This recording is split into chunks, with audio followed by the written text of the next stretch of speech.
Bienvenidos al primer Congreso Internacional de Psicoanálisis. Bienvenidos a la ciudad de Rosario.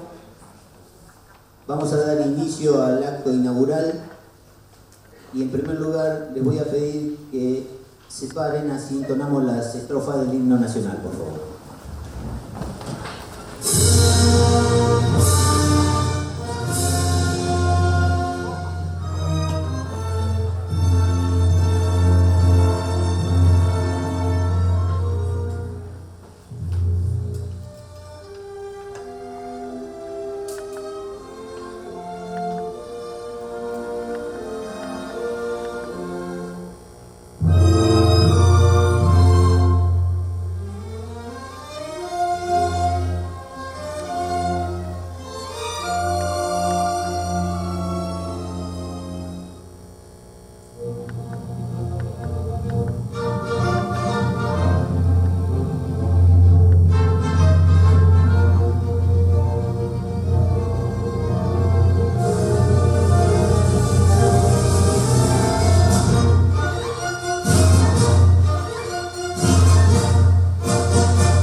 El primer Congreso Internacional de Psicoanálisis ha sido declarado de interés académico por la Universidad Nacional de Rosario, según resolución 1377/2016.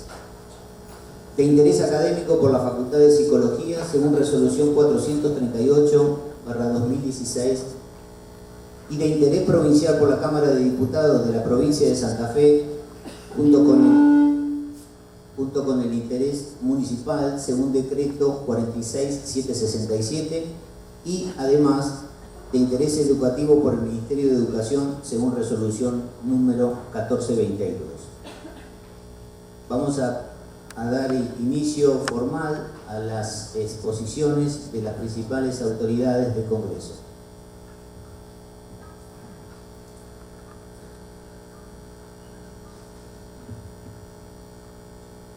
En primer lugar, voy a hacer una referencia al comité organizador brevemente y posteriormente vamos a dar curso al inicio de las conferencias. Presidente, psicólogo Raúl Gómez Alonso. Vicepresidente, psicóloga Fabiana Bertín, Viviana Zucop. Coordinación general, Paulo Cordisco, Pamela Elizabeth Mir, profesor psicólogo Fernando Rey. A partir de este momento vamos a dar inicio a las disertaciones. Bienvenida.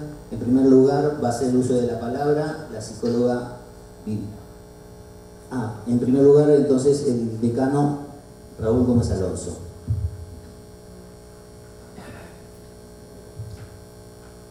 Buenos días. Quiero darles la bienvenida al primer Congreso Internacional de Psicoanálisis en nombre de la Facultad de Psicología de la Universidad Nacional de Rosario y la comisión organizadora de este Congreso.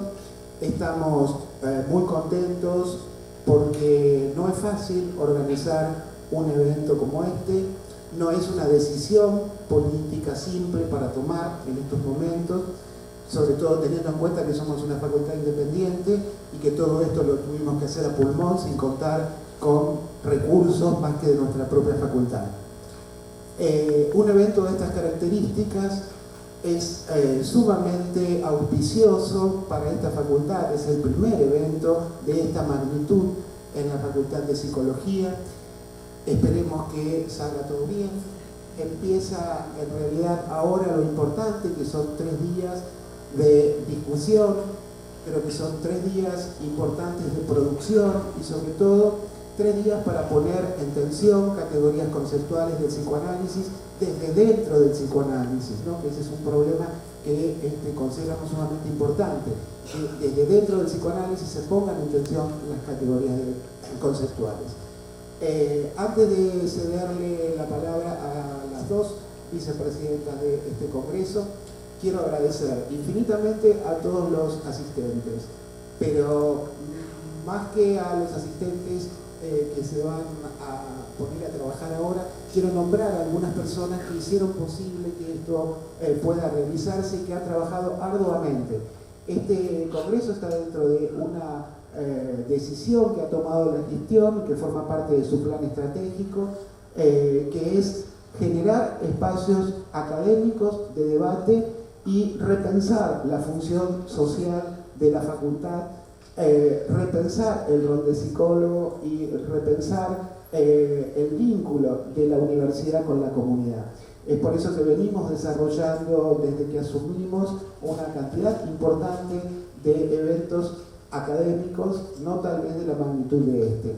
Y para eso está trabajando todo un equipo que yo voy a sintetizar en algunos nombres que me parece que tuvieron en este evento una muy comprometida participación. También quiero agradecer obviamente a todos nuestros invitados nacionales e internacionales que han venido desinteresadamente a participar en este evento y a traer esa posibilidad de abrir los debates de discusión. A las personas a las que quiero nombrar particularmente son a Paulo Cordisco, el coordinador general de las secretarías, a Pamela Rasmil y a Iván Basalo, que fueron los que han trabajado intensamente en esto junto a Romina Taglione. Pero no me quiero olvidar también de los estudiantes de la casa y graduados que como voluntarios están trabajando desde hace un tiempo para que esto pueda funcionar, y también la colaboración permanente de nuestro personal no docente que ha trabajado y sigue trabajando y que hoy está colaborando con este congreso. Así que les doy a todos la bienvenida y le voy a pasar la palabra a una de las vicepresidentas de este congreso, a quienes también quiero agradecerles, a las profesoras Viviana Zucop y Fabiana Bertín, porque han trabajado también arduamente en este evento. Muchas gracias.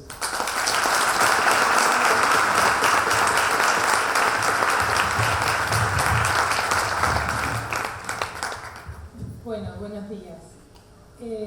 Yo quisiera comenzar ante todo felicitando a las autoridades de esta Facultad de Psicología y a todo el equipo de gestión, no solo por proponer un evento en homenaje a Sigmund Freud y en relación al psicoanálisis, sino por haberlo hecho realidad, y con la magnitud de un congreso internacional, de las más variadas aperturas de las diferentes líneas psicoanalíticas, lo que lo hace de un gran valor académico.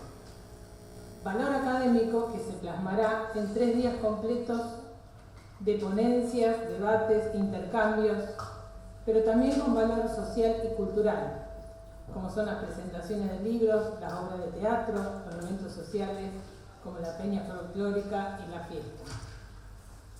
Quiero destacar que es un congreso internacional de psicoanálisis sin precedentes, al menos en nuestro país, y que diría en el mundo, en especial por ser realizado de una universidad pública. También quisiera agradecer por estar presente en este importante evento, siendo habido invitada como vicepresidente, que es un honor, no solo por la magnitud del evento, sino y específicamente por ser el psicoanálisis. Por supuesto, todo esto no hubiera sido posible sin la presencia de todos los panelistas que gratamente aceptaron participar, los trabajos libres, que son tan variados y relevantes, y desde los alumnos y asistentes en general que nos acompañan.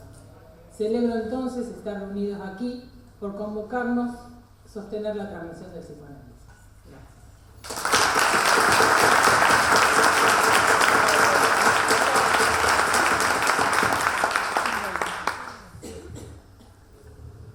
Bien. Bueno, gracias por venir, por estar acá. Me sumo a las palabras de Vivi y de Raúl y personalmente les doy a todos la bienvenida. Todos los que estamos hoy acá reunidos, panelistas, coordinadores, asistentes, tenemos un lazo con el psicoanálisis. Como escuché decir hace poco tiempo a alguien muy lúcido, ese lazo que nos une, que nos estrecha, paradójicamente también podría dejarnos anudados, amarrados, atados, ajustados. El lazo es un nudo, nos dice el diccionario, que se hace fácilmente tirando de un cabo, de las puntas de un cabo, de una cuerda. Pero también, como decía mi madre, creo que este es un ámbito bastante propicio para nombrarla, nena, si tirás demasiado de la cuerda, se puede cortar. El lazo en el psicoanálisis es paradojal, es ligadura y desligadura. Y por esto, y pensando en esto, justamente para que no se corte, para que no se apriete tanto, que terminemos ahorcados, es que pensamos que de alguna manera este encuentro tendría que tener la intención de volver a reeditar algo de eso subversivo que tenía el análisis, que tenía la psicología en su inicio, hace ya más de 100 años. En este momento pensamos 3 días para pensar la clínica, 3 días para pensar las instituciones, la subjetividad, el progreso, para pensar cómo hacer, cómo seguir haciendo. Para no acomodarnos de alguna manera en un confort que sabemos que nos adormece. Por eso, para despertarnos, para mantenernos espabilados, es que hay espacios pensados justamente para mesas redondas, para debates, para presentación de libros, pero también para el arte, para el teatro, para la música y para la fiesta. Así que están todos invitados y esperemos que la pasen muy bien. Gracias.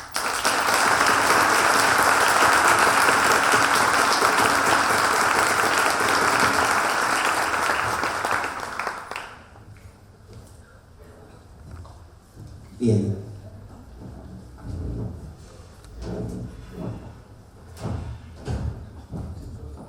En honor a la verdad y en honor a la memoria voy a hacer una breve referencia a las actividades preliminares de este precongreso, donde contamos también con la presencia de Juan David Ignacio, del doctor Rodulfo, del psicoanalista Esteban Levin, Edgardo Jaimovich, Juan Ritbo, entre otros.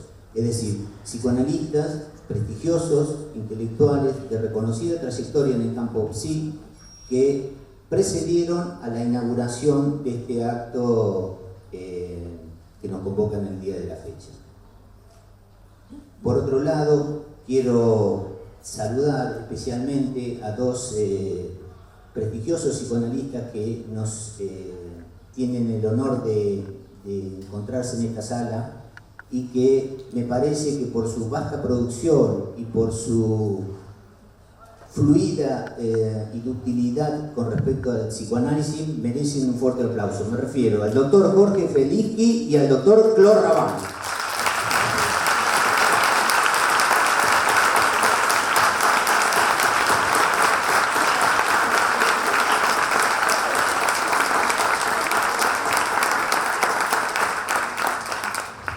Bien, ahora vamos a hacer referencia específicamente a las cuestiones logísticas y de planificación en relación al Congreso, dentro del área logística en la que han participado Romina Cataño, Iván Basalo, Romina Taglioni y Pamela Rajmil, y además la coordinación general de Pablo Cordijo, que merece un aplauso por su denodado esfuerzo para que estemos acá.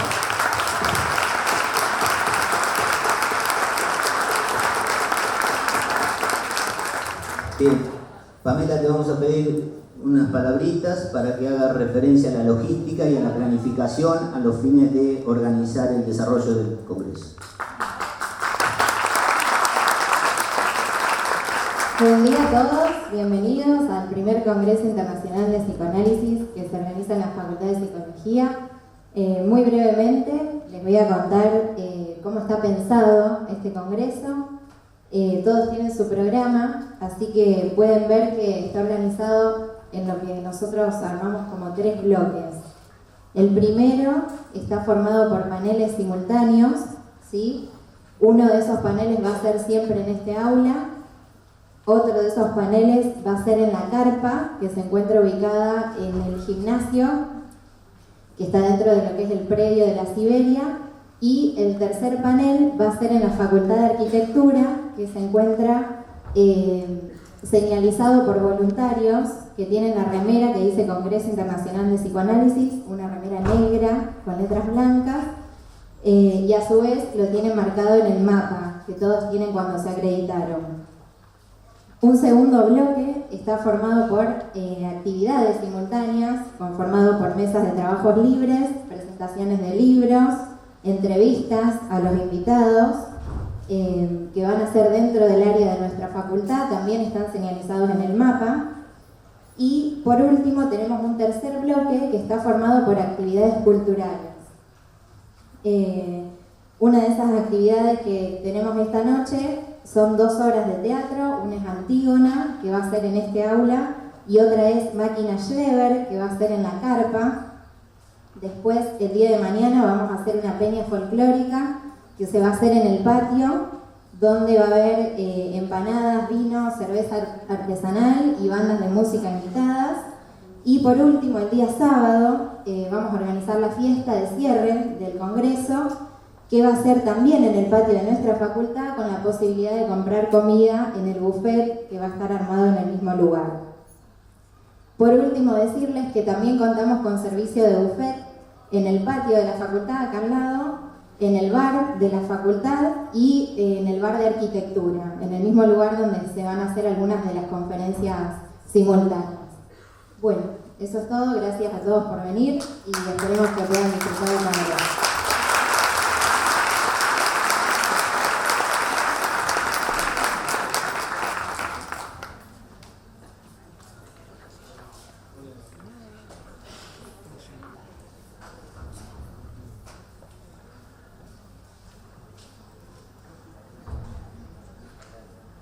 Bien, el coordinador general me recuerda que es la ocasión propicia para saludar al personal no docente que ha hecho un esfuerzo denodado para que esto también sea posible.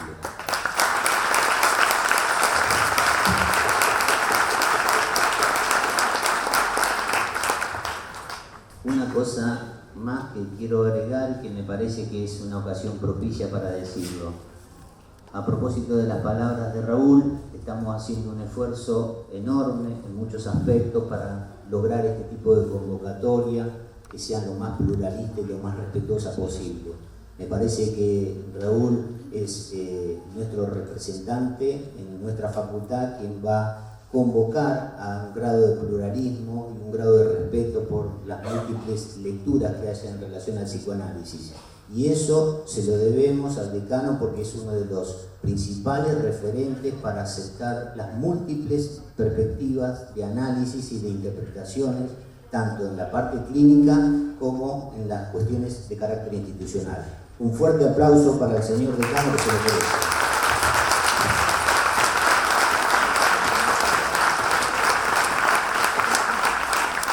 Bien, a continuación vamos a contar con las palabras del vicedecano, psicólogo Fernando Re.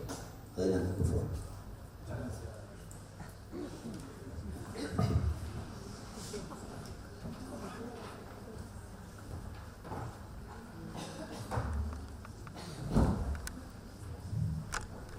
¿Se escucha ahí? Si ustedes vieran la cantidad de gente que yo veo de acá adelante,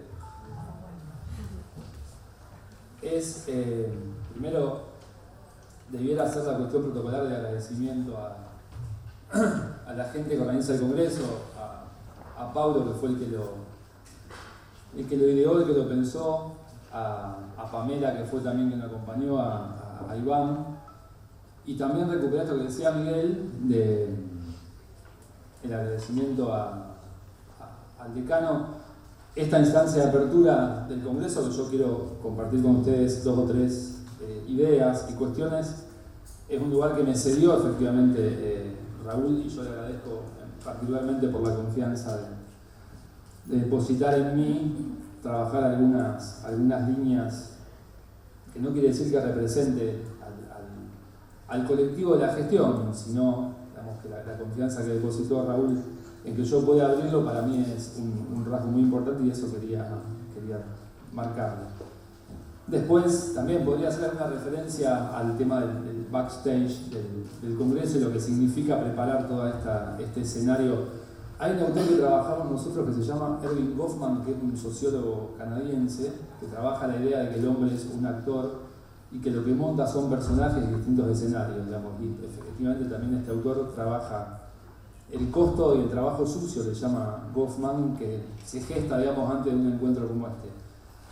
Ese trabajo queda oculto y lamentablemente queda oculto porque ustedes tienen que saber que hay mucho tiempo que está dedicado al Congreso y además de que el tiempo dedicado al Congreso es tiempo que también se priva a la gente que convive con nosotros, porque nosotros, aunque trabajemos acá, también tenemos familia. Paulo decía estos días que el hijo ya no lo conocía prácticamente. Yo, a mí me pasó una experiencia, pero sé que muchas de las personas que tienen hijos y familia han venido con sus niños. Ayer andaban niños recorriendo el lugar y colaborando con el armado de los espacios. Esa dedicación creo que uno tiene que reivindicarla, pero además agradecerla. Hacer un congreso de psicoanálisis en este marco, como decía Raúl y Fabiana y Viviana, es un desafío. En ese marco yo había pensado traer 2 o 3 reflexiones en relación a cierta reivindicación de un tipo de psicoanálisis o del psicoanálisis precisamente en términos teóricos, y también pensar algún desafío, algún escenario social que al menos interpela el psicoanálisis, que nosotros en este congreso creo que es propicio que podamos debatirlo. También marcar que la lógica de los congresos de psicoanálisis tienen, en la historia que se escribe del psicoanálisis, la lógica del congreso, del encuentro y el intercambio tiene un papel fundamental.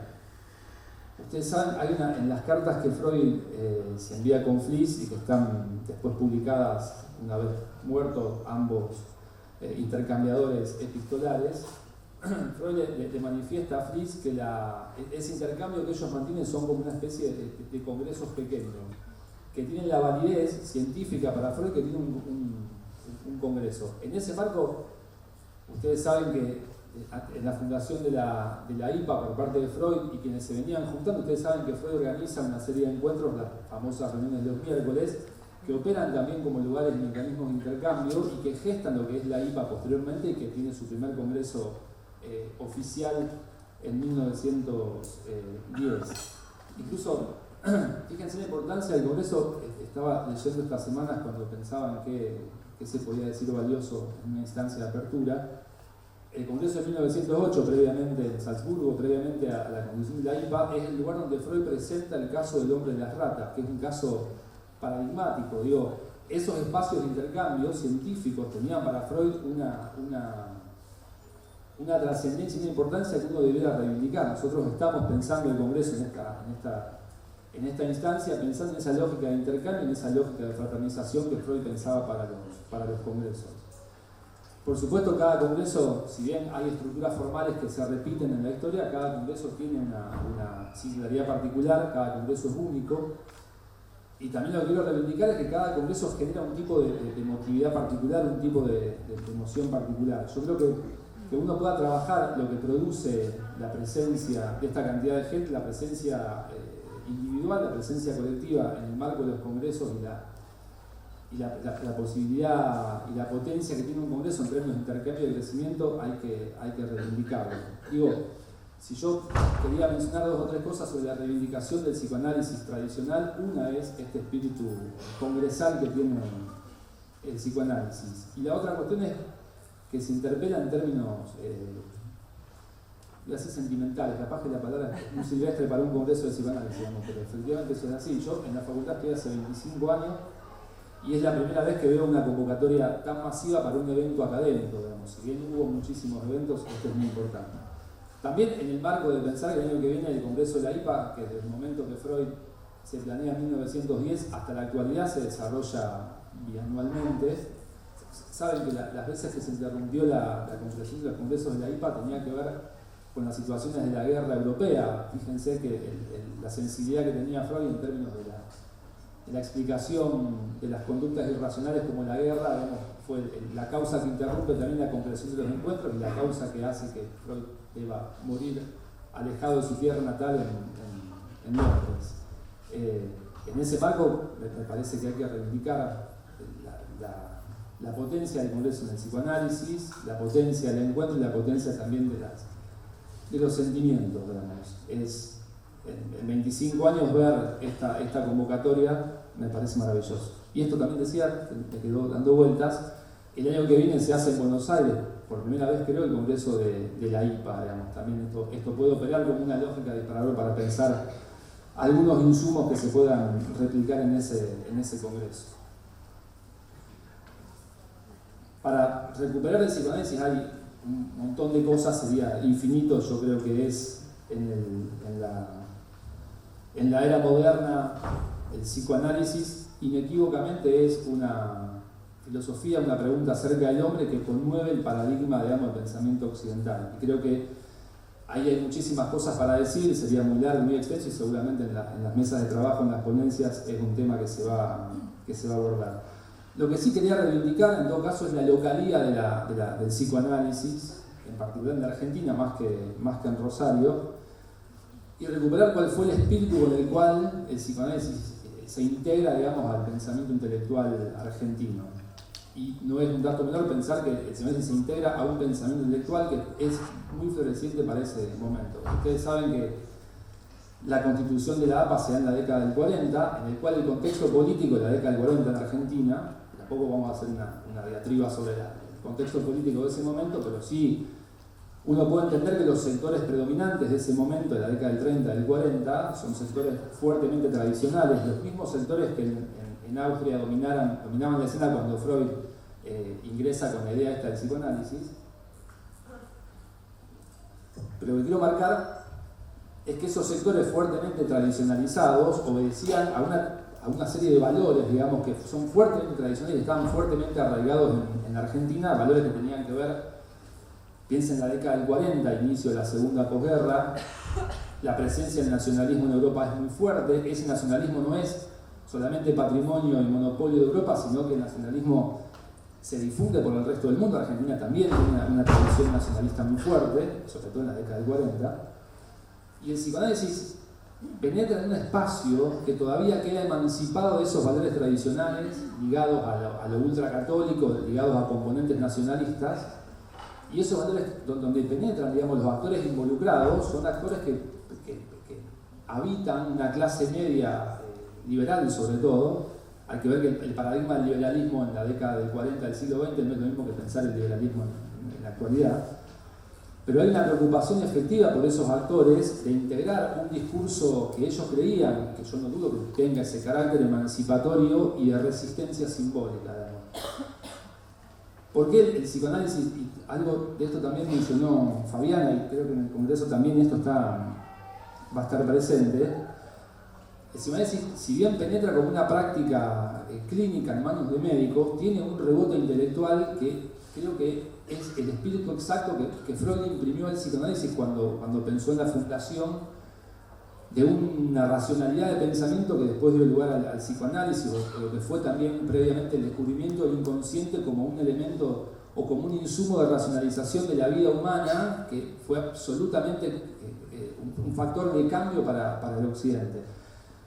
¿Cómo pega esto en Argentina y por qué también en el Congreso uno puede trabajar sobre esa impronta o ese espíritu de los psicoanalistas que abren la APA, en el caso de Arma, venido de España, también exiliado por la guerra civil?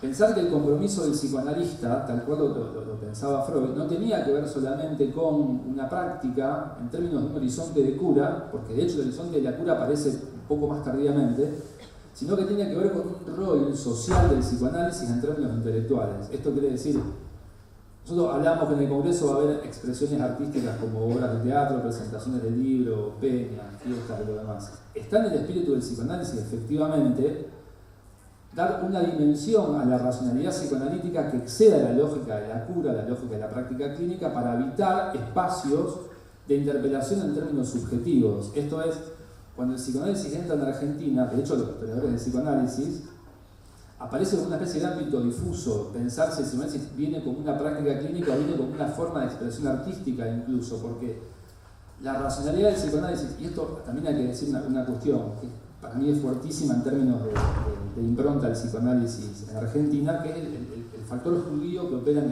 el psicoanálisis.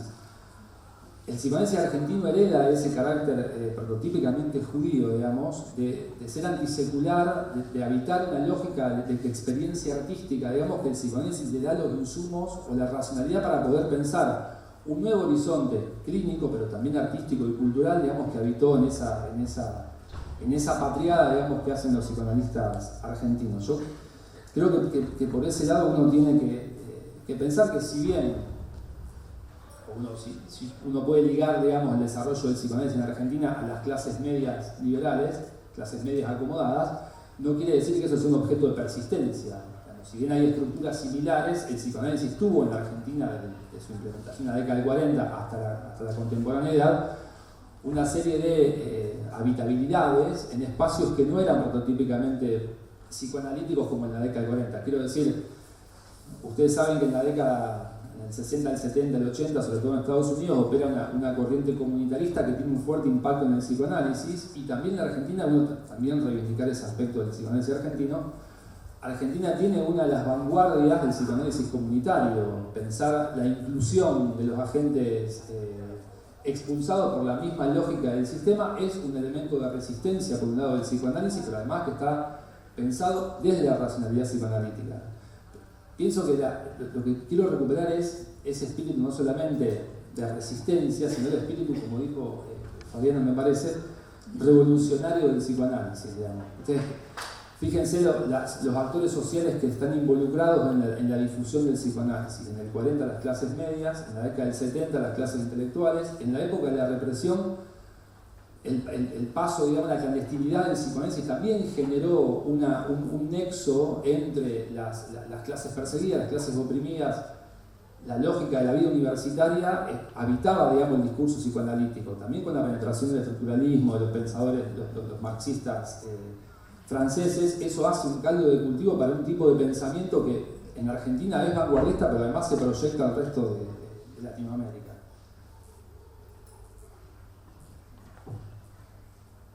Ahora, con todo este bagaje histórico que nosotros nos encontramos y con esta demanda que viene del campo psicoanalítico, en todo caso de la racionalidad psicoanalítica, lo que yo pensaba también como elementos como disparadores o como referencias para poder discutir en las mesas y en las ponencias, es pensar el estado actual del psicoanálisis también en términos muy sesgados, del mismo modo que no se puede hacer un raconto en una ponencia así muy rápida sobre la importancia del psicoanálisis, tampoco pensar, digamos, dilucidar los problemas que enfrenta el psicoanálisis actualmente es complicado. Yo creo que tomo dos lugares particulares, digamos, que interpelan el psicoanálisis. En algunos puntos, hablándolo con los colegas, algunos acordaban, otros pensábamos que no, pero creo que hay dos problemas fuertes con los cuales se enfrenta el psicoanálisis. No sé si son tampoco problemas, pero son instancias emergentes que se van dando en términos culturales e intelectuales que el psicoanálisis debe dar respuesta y que lo interpelan en términos de combinarlo a la actualización, tanto conceptual como de intervención.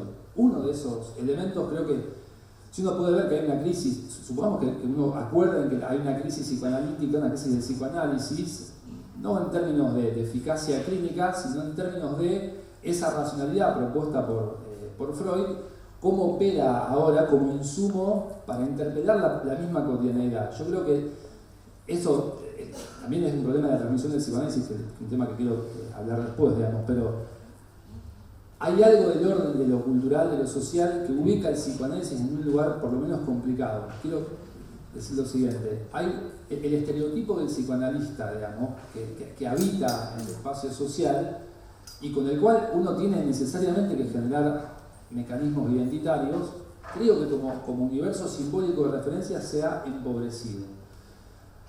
Y el empobrecimiento de la referencia simbólica que genera identidad en el psicoanálisis y en los psicoanalistas, tío, porque no, son tradiciones que uno puede separar el psicoanálisis como entidad teórica y la práctica del psicoanálisis. Del mismo modo que uno puede separar el marxismo, digamos, con los marxistas. Pero creo que en ese empobrecimiento del universo simbólico han operado una serie de factores y hay uno que yo vengo trabajando porque mi formación pasa por la filosofía política más que por el psicoanálisis y tiene que ver con una serie de registros que operan, digamos, en el universo simbólico que uno llama sentido común. Hay una lógica en el sentido común, hay una lógica en el universo simbólico que permite decodificar las prácticas, como por ejemplo el psicoanálisis, que ha sido desmantelado o ha sido empobrecido en términos de la instauración de un tipo de racionalidad que promueve un tipo de sujeto con el cual el psicoanálisis queda trunco, pero queda trunco no por la incapacidad del psicoanálisis, sino por la pobreza del universo simbólico que ese sujeto construido ahora representa. Esto es mucho más sencillo de lo que yo estoy complejizando, ¿no? Pero fíjense cómo opera la racionalidad. Si uno tiene que identificar ese tipo de racionalidad que ha habitado o colonizado el sentido común, esa racionalidad viene desde lo que son las perspectivas de lo que llamamos en las ciencias políticas el pensamiento neoliberal. Está claro que hay un enemigo enfrente que tiene un plan. No digo que haya una teoría conspirativa sobre que hay 5 neoliberales escondidos en una cueva viendo cómo nos desarman la existencia. Pero sí que hay un triunfo del neoliberalismo en pensar o en habitar el sentido común en términos muy empobrecidos. Ustedes fíjense que la racionalidad económica, que es prototípica del neoliberalismo, es la que habita la vida cotidiana y la que nos permite a nosotros pensarnos en términos de individuos, de consumidores o de agentes económicos. La racionalidad económica opera en un nivel de la vida en el cual todo se convierte en un cálculo posiblemente racional. Fíjense, más allá de la interpelación o de la apelación marxista al pensar el individuo como una mercancía o el trabajo como una mercancía, efectivamente ese sentido común ha reducido el hombre a una máquina de producción y de consumo también. Digo, pensar que la producción opera sin el consumo es imposible, con lo cual es una doble vuelta. ¿En qué sentido el hombre es una máquina de consumo, una máquina productiva? El hombre puede ser partido en tantas piezas como piezas se requieran para que el hombre se transforme en un mecanismo productivo. Esto quiere decir, el hombre puede modular la intensidad de la experiencia. Es pensar, hace poco habíamos hecho circular en las redes sociales un artículo que aparecía en La Nación como una especie de logro emancipatorio de la subjetividad occidental, y decía que había un análisis que se podía hacer en las personas de saliva, y sobre ese análisis podían aventurarse cuál era el psicofármaco más específico para el padecimiento de ese sujeto. Ustedes entienden la gravedad de la situación, ¿cierto? Pensar que hay un análisis fisiológico que permite al hombre ubicarlo en términos de demanda de un psicofármaco, tira por tierra, digamos, cualquier tradición, más allá del psicoanálisis, cualquier tradición subjetivista que permita pensar al hombre como un sujeto de la realidad, como un sujeto de la experiencia, como un sujeto del inconsciente, salió el inconsciente ahí, como un sujeto del inconsciente, digamos. La psicofarmacología es fruto de ese empobrecimiento subjetivo al cual Occidente ha sido sometido a partir de pensar que los hombres son meras máquinas productivas. Y creo que ese es un lugar que al psicoanálisis, no sé si lo desacomoda, pero que por lo menos lo interpela. Nosotros tenemos que pensar que el psicoanálisis trabaja con el deseo, trabaja con la subjetividad, trabaja con la constitución subjetiva en términos especulares, trabaja con la lógica del otro, trabaja con un elemento gregario, y esos elementos, lo gregario, lo subjetivo, lo intelectual, vienen siendo machacados sistemáticamente como un elemento que no necesita ser reivindicado por el hombre. No es necesario ser un hombre inteligente, sí ser un hombre productivo. No hace falta atender a las demandas sociales, sino ver cómo desde la racionalidad económica se habilita con un acceso económico mediano a las clases periféricas. Creo que ese lugar es un lugar para pensar. Y para continuar con esta exposición, no solamente el psicoanálisis queda interpelado en términos de esa racionalidad que se debe reponer del psicoanálisis, sino además pensar que nosotros trabajamos con sujetos y no con agentes depositarios, digamos, de psicofármacos. Yo creo que ese es un tema que va a ser abordado en el Congreso, pero el problema de la farmacología, del pensar la lógica del desarrollo humano en términos neurocientíficos, por lo menos nos tiene que hacer un poco de ruidos. Digo esto solo sobre la psicofarmacología, porque si no voy a seguir con el mismo tema así monótonamente. Creo que el fármaco lo que logra ahora es modular la intensidad de la experiencia. Yo creo que la modulación de la intensidad de la experiencia es un rasgo que debemos desarmar en la subjetividad actual, digamos. No puede ser que uno no pueda experimentar la vida tal cual la vida se le presenta. Y tampoco tiene una racionalidad respecto de cómo experimenta esa vida y cómo uno puede ser un agente, digamos, de replicación moral de esa experiencia. Entonces creo que por un lado esa es uno de los elementos que torna difuso al psicoanálisis en el siglo XXI, en el siglo XX. Tal vez más en el XXI que en el XX. El otro elemento que creo que es más que importante, que tiene un efecto no solamente en el psicoanálisis, sino en las ciencias humanas en general, y es un cambio de paradigma que se experiencia a mitad del siglo XX y desde mitad del siglo XX hasta el día de hoy, que es la recomposición de la familia. Y ligado a esa recomposición de la familia, creo que es uno de los puntos fundamentales para trabajar en este congreso también, es el rol de la mujer y cómo ese rol, digamos, cambia no solamente el paradigma del psicoanálisis, sino en todas las ciencias humanas. Ustedes vieron que las ciencias sociales, la antropología, la sociología, el psicoanálisis, emergen en un momento con un modelo, primero que son ciencias prototípicamente burguesas. Esto me acuerdo que lo dijo el doctor Capelletti cuando presentamos la revista. Uno no tiene que tener vergüenza en decir efectivamente que la ciencia de las que nosotros venimos son ciencias prototípicamente burguesas, como también lo fue la emergencia del psicoanálisis en Argentina. Pero esa disciplina burguesa que obedece efectivamente a intereses de clase también representa un tipo de ideal de familia que es el que se generó hasta la década del 50 del siglo XX. La recomposición de la familia a partir de una serie de transformaciones. El otro día escuchaba, es un chiste que es muy malo, pero que me hizo que te puedo poner a pensar en esta perspectiva. En la familia tradicional el padre tenía un montón de hijos, ahora los hijos tienen un montón de padres. Esta idea de las familias ensambladas, la nueva identidad, el matrimonio igualitario, por ejemplo, configura una idea de familia que pone y esta vez sí, yo creo que hay que decirlo de esta forma, pone en jaque las ciencias humanas y también pone en jaque el psicoanálisis. La familia tradicional a la cual el psicoanálisis toma como objeto referencial no existe más como tal. No solamente que no existe más, sino que además hay una reivindicación de un tipo de núcleo familiar que es completamente distinto a la familia tradicional. En ese marco me parece que el psicoanálisis también debe dar una respuesta. Y también en esta misma instancia pensar el papel de la mujer. El rol de la mujer en términos de género. No es lo mismo, pero son cosas parecidas. En un caso, el cambio de la familia hace un cambio social, pone en jaque las ciencias sociales. Me parece que la emergencia, sobre todo en la década del 50, cuando la mujer efectivamente opera bajo un rol de reivindicación, no solamente de derechos, sino de actitudes y de objeto de estudio, digamos, si también uno quiere, ese cambio en la figura social de la mujer lo que genera también son una usina de pensamientos que es la tradición feminista que se gesta en la década del 50, 60 y que hasta el día de hoy perdura como e instaura un tipo de racionalidad que es, además de novedosa y brillante. Yo creo que en el siglo XX y sobre el siglo XXI las teorías feministas interpelan a todas las ciencias sociales y el psicoanálisis ahí creo que ha quedado por lo menos mirando de reojo, si bien hay producciones, por supuesto, en términos... aparte piensen lo siguiente, las teorías feministas, la vanguardia feminista, el primer feminismo, digamos, como es el caso de Judith Butler, vienen de una tradición ligada al psicoanálisis. Los insumos que trabaja Butler son la genealogía Foucaultiana, en términos bastante particulares,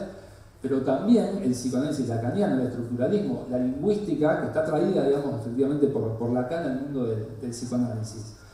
Con lo cual, creo que si hay dos banderitas que uno tiene que poner para poder interpelar o pensar el psicoanálisis en la actualidad, una es esta racionalidad de empobrecimiento del sentido común y la otra es la recomposición de la familia. Ahora, ¿cómo se enfrenta a estos horizontes que hacen difuso la racionalidad psicoanalítica? Yo creo que si en un principio pude haber mencionado algunos aspectos sobresalientes o que me parecían a mí aspectos reivindicables del psicoanálisis, creo que hay modos de reposición de ese espíritu psicoanalítico de racionalidad psicoanalítica, de vanguardia intelectual, de pensar los insumos del psicoanálisis como elementos racionales. El tema es cómo se reponen. Yo creo que había la palabra reposición. Creo que los valores del psicoanálisis en algún caso han quedado difusos, pero creo que la posibilidad de reposición es potencialmente accesible. Uno de esos lugares de reposición, creo, es el lugar de la transmisión del psicoanálisis y en general de la psicología. Y esto sí quiero hacer una referencia local, digamos. Nosotros, ustedes saben, y están aburridos de escuchar la gente que habita esta facultad, el tema del plan de estudio y la transición del plan de estudio y lo demás. Si bien nosotros estamos completamente cansados de escucharlo, pero los logros que se han hecho hasta aquí, las perspectivas que se tiene, el fantasma de Coñau que habita en cada espacio habitable de la facultad, es todo un problema. De cualquier modo, yo creo que es efectivamente un momento en el cual el desafío de la reposición de esos valores nos está mirando de frente, digamos. Es una oportunidad de pensar una lógica del plan de estudio donde podamos reponer los valores del psicoanálisis, no solamente en términos de práctica clínica, sino en términos de vanguardia, en términos de la reposición de un pensamiento que interpela lo inmediato en términos intelectuales. Me acuerdo cuando estuvimos en la conferencia de Rodulfo, que a mi criterio fue brillante, va a estar otra vez en el Congreso, y Rodulfo cuando él comentaba con qué insumos había trabajado algunos elementos conceptuales que había abordado en su ponencia, él decía que era imposible pensar el psicoanálisis contemporáneo sin pensar la deconstrucción, por ejemplo, en el caso de Derrida, o en el caso de la filosofía heideggeriana del siglo XX, en el caso de Foucault. Entonces, él después hablaba con él y él me decía, ¿ustedes en qué materia dan Derrida? Nosotros no trabajamos Derrida. Por eso, si están pensando en un plan de estudios, es imposible que las vanguardias intelectuales de la Francia del siglo XX estén ausentes, excepto en Lacan, que está presente y omnipresente en la facultad, pero más allá de esas vanguardias, digamos, de esa vanguardia psicoanalítica, hay un montón de vanguardias que generan los insumos que uno tiene que utilizar para poder reponer el psicoanálisis. Y en tal perspectiva, yo creo que lo que nos puede ayudar es pensar el psicoanálisis por fuera, digo, no solo en la práctica clínica, sino por fuera de la práctica clínica. Hay una tendencia, ustedes saben que esta facultad tiene una identidad psicoanalítica muy fuerte, de la cual nosotros no vamos a renegar ni tampoco queremos que eso deje de ser así, porque efectivamente reconocemos, y esto lo digo a título personal, yo creo que la psicología logra ser la ciencia humana más importante en el siglo XX a partir del psicoanálisis, digamos. Creo que si la psicología logra ser la psicología que es en el siglo XX es gracias al psicoanálisis. De cualquier modo, el psicoanálisis está pensado en términos de insumos genéricos y universales y no en términos de insumos clínicos. Creo que reponer esa vanguardia del psicoanálisis de la década del 40 es también uno de los desafíos. Pensar también que en esta lógica de construcción de un plan de estudio, las lecturas que nosotros hagamos de los autores psicoanalíticos, digamos, tienen que ser estas lecturas universalizantes y no una lectura que quede encorsetada en la lógica de la transmisión clínica. Digamos, la clínica psicoanalítica yo la desconozco absolutamente y debe ser maravillosa y brillante, pero sí conozco los insumos que el psicoanálisis nos ha brindado para pensar problemáticas que tienen que ver con universos completamente diferentes a la clínica, como es el caso de la filosofía política. Una sola referencia, la filosofía política cambia el paradigma del sujeto político a partir de la emergencia del psicoanálisis y con mayor, digamos, el aventón más fuerte es el estructuralismo de la mano de Lacan, pero también de la mano de Althusser y gente que trabajan en esa perspectiva o que tienen influencias fuertes del psicoanálisis.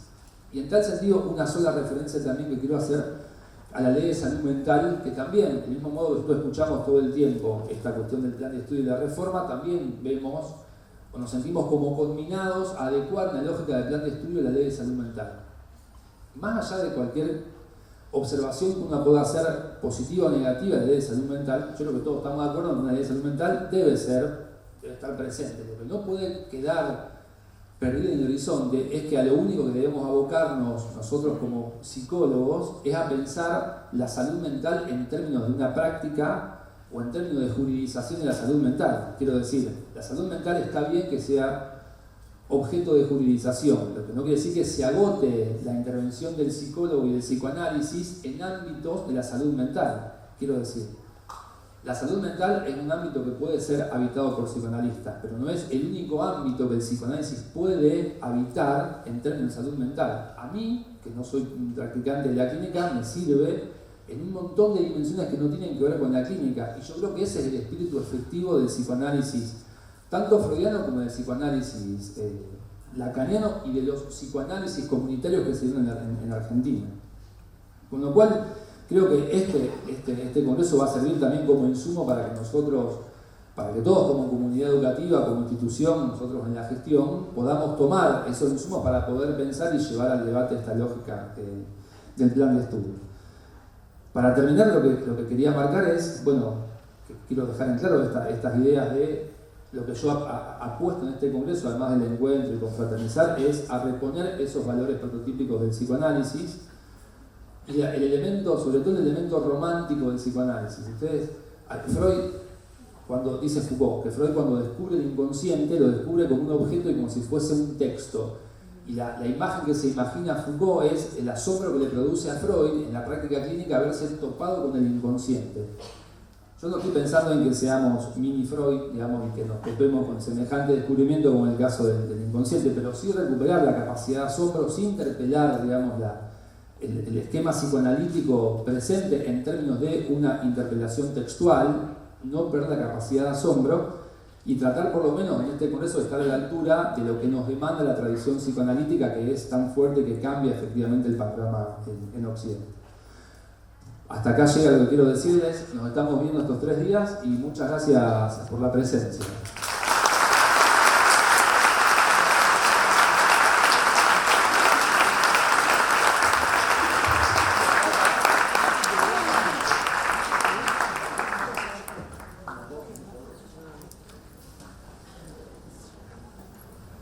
Bien, vamos a interrumpir este acto y a partir de las 14 horas en adelante, como están programados en la planificación, van a poder continuar con distintas disertaciones y conferencias entre otras, el Salón de Uso Múltiple de la Facultad de Arquitectura, donde vamos a tener la ocasión de escuchar al doctor Clor Rabán.